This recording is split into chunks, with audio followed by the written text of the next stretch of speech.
So, tangina hindi ako nakatulog o hindi ako makatulog ngayong gabi hanggang ngayong madaling araw. Tangina kasi nakatulog din kasi ako kaninang tanghali. No, kaya siguro ayun yung dahilan kung bakit hindi ako makatulog ngayong gabi. So, kaya naisipan ko na lang bumangon ngayon.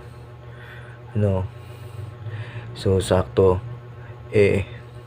may naalala rin ako na gusto kong i-share sa inyo. So, syempre, no, bago ko i-share sa inyo yung gusto kong i-share sa inyo o yung naalala ko, magtitimpla muna ako ng aking mahihigop, no, ngayon, para habang sinishare ko sa inyo yung bagay na yon, meron akong kahit papanong inihigop na mainit-init para mainitan din yung tiyan ko. Ano? Tara na! So, ang cute ng baso ko na binili ko kanina doon sa may palengke. So, may nakalagay pa. So, ang nakalagay ano? I'm not fat. I'm just ano to? Hoofy? O happy? Hoofy. Ay, bahala ka na kung anong basa dyan. Basta, sa akin, hoofy o happy. Bahala ka na. Basta, ang alam ko, inuman ko to.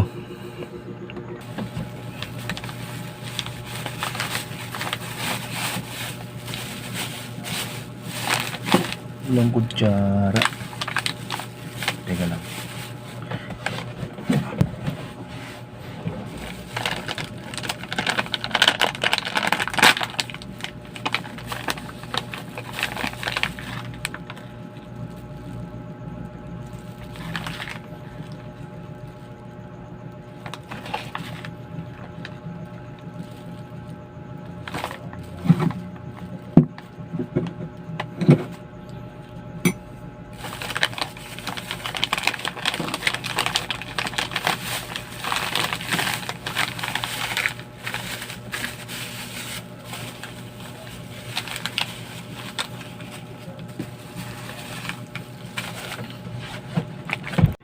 So, pakulo lang ako ng mainit na tubig.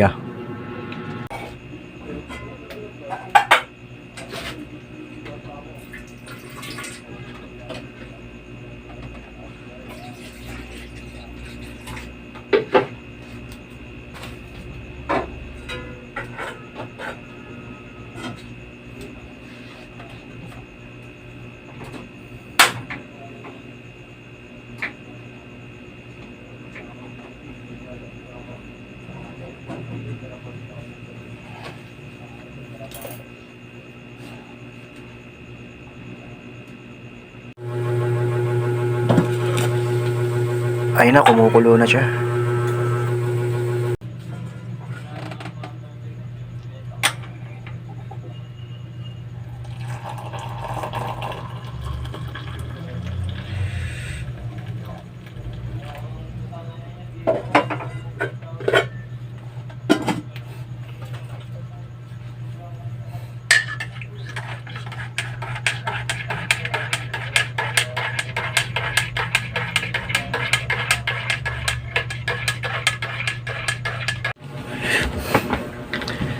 So, habang hindi pa tayo o ako ay dinadalaw ng antok,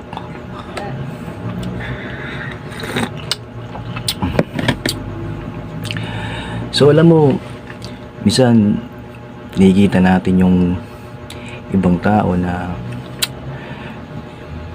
magkasintahan na minsan o madalas nag-aalagaan silang dalawa, no? Yung tipong magsyota man sila pero nag-aalagaan silang dalawa. Ibig sabihin, inaalagaan ng lalaki yung babae at inaalagaan ng babae yung lalaki. o kahit hindi man lalaki babae, kahit pares man ng kasarian, no? Basta nag-aalagaan, basta mag-partner na nakikita natin naglalakad sa kalsada na silang dalawa, no?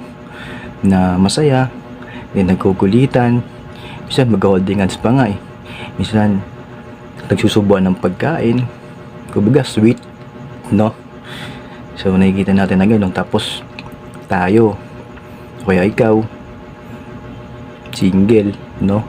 Tapos gusto mo na mangyari sa'yo yung ganun ka sweet, no?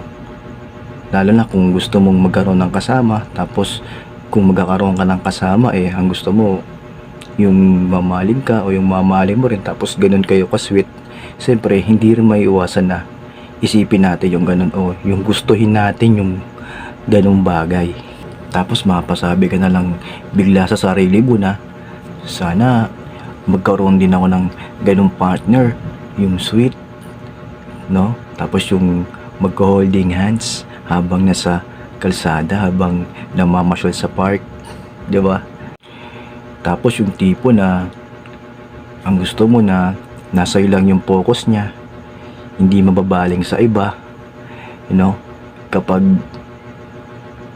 nagkaroon man siya ng kumbaga ng gusto sa iba, sa ibang bagay, ano ba, kung meron man siya pinagpukusan na ibang bagay, dapat gagawin na rin niya sa'yo, no?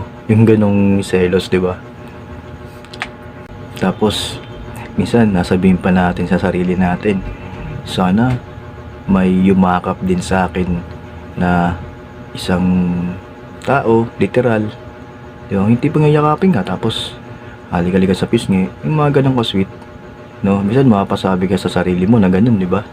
Pero kung alam mo guys, kung talagang gusto mong ma-experience yung ganong bagay, dapat ikaw mismo, no, na magparamdam ka sa kanya na gusto mo siya, 'di ba? Ikaw, paano ka ba magparamdam na gusto mo yung isang tao para malaman niya na gusto mo siya, 'di ba? Sa ganun mabaling yung attention niya sa'yo, 'di ba? Tapos kapag nagparamdam ka ng ganun kasi na gusto mo siya, no, dapat handa ka na magpakuha sa kanya, 'di ba? Kasi kasi nag-force move ka na gusto mo siya, tapos kapag nabaling yung attention niya sa'yo, no, then na-fall kayo sa isa't isa, no? Okay, halimbawa siya na-fall sa'yo, okay, na-fall ka sa kanya, no? Dapat totoo yung intention mo na kaya ka nagpapansin sa kanya kasi gusto mo siya, 'di ba? Siyempre kapag ginawa mong laro yun, yung ganon, di wala nang maniniwala sa'yo, no? Siyempre isipin ng iba, ay nagpapaasa lang yan, ay kung hari hihintayin ka niyang ma-fall sa'yo, tapos parang i-refuse niya na yung feelings mo, no? Kumbaga sasaktan ka na niya, 'di ba? Yung mga ganong bagay. Kasi kung talagang gusto mo siya, kung talagang type mo siya, kung talagang nararamdaman mo na siya yung magpapaligaya sa'yo, no? Kung talagang feeling mo siya yung kasagutan para mapaligaya ka niya sa mga bagay na gusto mong mangyari sa inyong dalawa, 'di ba?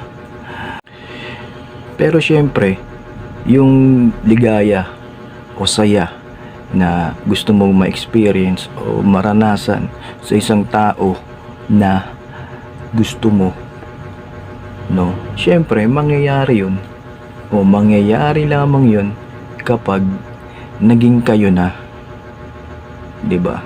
Kumbaga, kung hindi ka sigurado sa kanya, di pwede mo namang i-try, 'di ba? O hilingin sa kanya na sana maging ganun siya sa'yo, 'di ba? Kapag naging kayo na, 'di ba? I-try mo kung gagawin niya ba 'yon o hindi, 'di ba? Pag ginawa naman niya, 'di ba? Okay, masaya ka na, 'di ba? Siguro naman hindi naman ganun kahirap yung hihilingin mo sa kanya, 'di ba? Para hindi niya magawa yung ganung bagay. Total, kayo naman na, 'di ba? Kung magiging kayo, 'di ba? Pagbibigyan ka niya, 'di ba? Halimbawa, no, naging kayo na, no? Sinagot mo na siya. So, nagdi-date na kayo. So, okay ka na kapag nag-uusap pa yung dalawa kahit saan, no? Kumbaga, parang medyo naggagala na kayong dalawa lang. Tapos hindi siya sweet sa'yo, 'di ba? Maaring hindi niya alam yung ganun, no? Na maging sweet, kung paano maging sweet sa babae, ano? O kaya sa lalaki.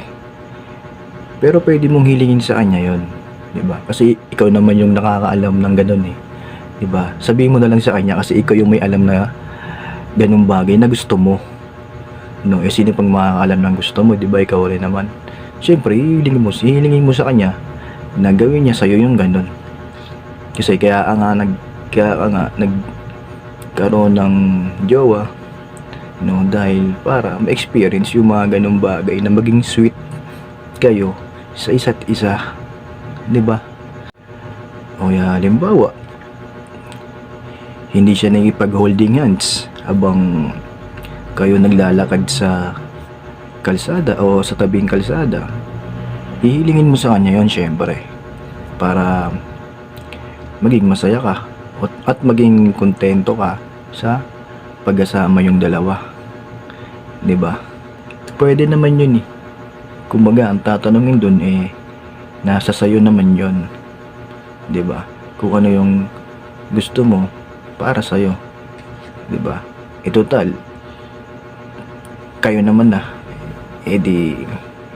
may karapatan ka na rin na humiling sa kanya na ganito gusto mo, ganito yung gawin niya sa'yo, ganon.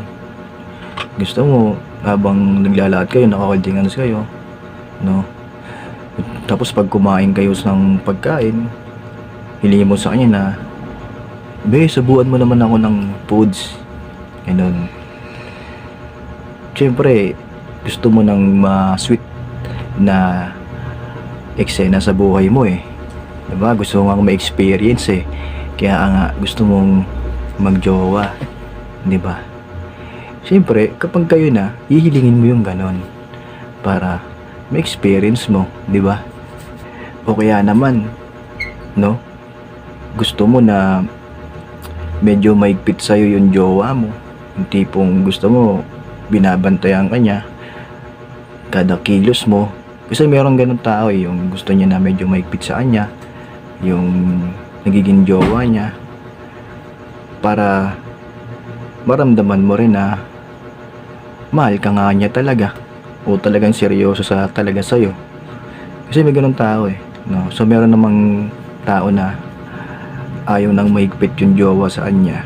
So hinihiling din yun sa jowa kung ayaw mo o gusto kanyang medyo may higpitan, o kung gusto mo na bantay sarado ka sa kanya o hindi, diba? Depende rin sa'yo, sa pagkatao mo, kung alin ba gusto mo. Gusto mo ba na bantay sarado ka ng jowa mo, o gusto mo ba na ayaw mo ng ganun, na bantay sarado ka ng jowa mo, no? Ikaw, depende sa'yo, hihilingin mo rin yan sa jowa mo, pag jowa mo na siya. Diba?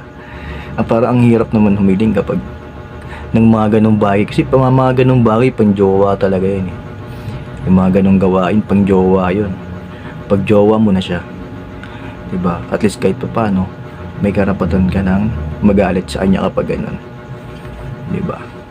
kaysa naman nag-iinarte ka ng ganun, eh, hindi naman pala kayo, di ba? Pag jowa mo na siya, di ba, para mas malapit-lapit, di ba? Para mas malapit-lapit, di ba? Tangina, mamaya nag-iina-inarte ka tapos di naman pala kayo, di ba? Nag-iina-inarte ka sa kanya tapos di naman pala kayo. Pag ganyan na nag-iina-inarte ka sa kanya, jowain mo na siya, di ba? Para naman may may mapuntahan yung pag-iina-inarte mo, di ba? Di ba? Oh. Do baka dun maaari kang pagbigyan at pagbibigyan ka talaga niya kapag jowa na kayo, kapag nag-inarte ka, sa kanya, di ba? So kasi sa jowa kasi, no, pagdating kasi sa pagjojowa, eh wala namang pinipilian kung sino o ano yung magiging jowa mo. Kasi ang purpose mo lang naman eh magkaroon ng experience o ma-experience yung ganong bagay, di ba? Pero kung talagang ang reason mo eh iba, kaya ka magkakajowa, kaya gusto mo magjowa, eh siguro baka sa ibang banda mo mahanap yun, di ba? Pero ang purpose mo lang para magkaroon ng jowa ay yung tipong yung tipong gusto mo lang ma-experience yung ganun, eh madali lang mahanap yung madali ka lang magkaroon ng jowa, di ba? So pagdating kasi sa ganyan, reason by reason lang yan, guys. So kung ano yung purpose mo, bakit ka magjojowa, di ba? So kapag malalim-lalim yung purpose mo, bakit ka magkakajowa, eh siguro di ko lang alam kung saan o kailan mo mahanap yun, yung para sa'yo, na kasi gusto mo yung ganun, no? Baka mahirap hanapin, di ba? Gusto mo ng sobrang pogi, hindi ko alam kung saan mo makahanap yun. Depende siguro sa'yo, di ba? Kung saan mo hahanapin yun. Siguro mahanap mo man yun once in a blue moon, ganun, o every 5 years mo makita yun, every 5 years mo makilala yun, tapos hindi ka pa sigurado kung magiging kayo talaga. Kasi malay mo may hinahanap din na iba yun, na taste niya, tapos nagkataon na hindi ka yung taste niya, di ba? So yun, guys, so ulitin ko lang, so para sa akin, jowain mo muna, guys, tapos itry mo, habang jowa mo siya, itry mo kung okay ba siya sa'yo, kung hihilingin mo yung ganong bagay, kung gagawin niya ba o hindi, tapos saka na mag-decision kung okay ba siya sa'yo o hindi, di ba? Yun, guys, so medyo dinadalaw na ako ng antok kahit papano, no?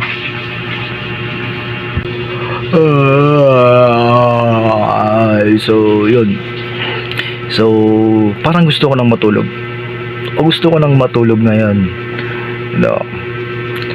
Diba? Para may lakas-lakas tayo mamaya, no? So next time ulit, no? Ingat kayo lagi dyan. God bless all.